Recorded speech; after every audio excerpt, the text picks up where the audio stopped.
Good morning, guys. This is me again, and welcome back to my channel. And yeah, this is the day after tumaan yung bagyo, and thank God kasi hindi ganun ka grabe yung nangyari sa Valenzuela and even in Manila. Though, yun nga, dun sa Bicol region, sa Albay, medyo na-hit sila ng grabe, but all in all, blessed pa rin tayo kahit ganun. And I'm enjoying this time na makalabas-labas naman. There's things na marirealize mo na God is still sovereign pa rin. Even after lahat ng nangyari, doon mo makikita na God is sovereign.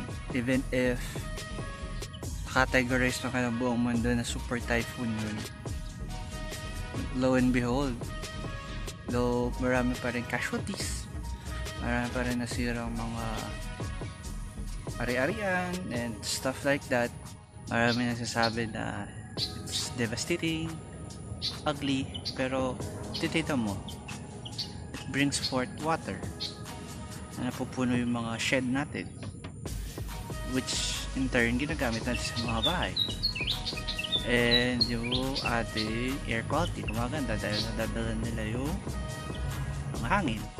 Di pa rin niya tayo pinabayaan, and majority of us, or not majority, but all of us are still enjoy it, or was able to welcome this day again na maaraw na. Let us all be reminded of God's promise in the Bible. In time nila Noah, during that time umulan, diba, 40 days and 40 nights, and after that promise na kay Noah, and it is written in the Bible na sabi niya, he will never flood this world again, and hindi niya na ulitin yun. And as a sign of promise, diba yung rainbow, yun, pinadala niya yun as a sign of his promise na he will never do it again. Ang hindsight nun, or ang ating realization na kahit anong unos ang dumating, kahit gaano kalakas yan, let us all be reminded na God is still sovereign, and be pa rin, sabi nga sa sa psych analogy to always look at things in a half-full perspective rather than half-empty one. Kasi, this is a half-full, it is already 50% complete. So, may optimism na nangyayari. Whereas, if you look at things na half-empty, you will always look for wala. In the half-full perspective, in line with your faith kay God, makikita mo, diba, it is already 50% complete, and yung the rest pupunuin na ni Lord. Tingnan nyo, diba, after the rain, pumunta ako sa park namin sa may clubhouse just to unwind and enjoy the sunlight. Pero tingnan mo, may pusa basking in the sunlight. Siya nga tingnan mo, andyan siya at peace.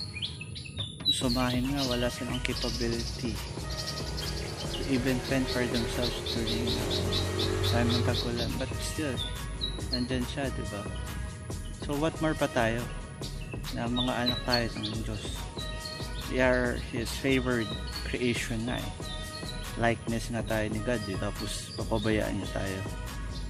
The only thing that we need to do is always ask for Him, ask for His guidance, ask for His protection, ask for His leading in everything that you do, and you'll see everything will be in order, and everything, good or bad, nangyayari sa'yo happens for a purpose, and that purpose is just around the corner. Kailangan mo lang talaga is pag-pray yun, and bit by bit, slowly but surely, every step of the way, gagabayan ka niya. Yes, He gave us skills, talents, and all, even the resiliency to be able to survive these challenges in life. Pero ultimately, everything falls under His protection, under His sovereign rule. You'll see, you will overcome everything. You will be like a warrior na akala mo talo na. Pero magugulat ka. You overcame everything. Not because of your own strength, but because of God's guidance in your life.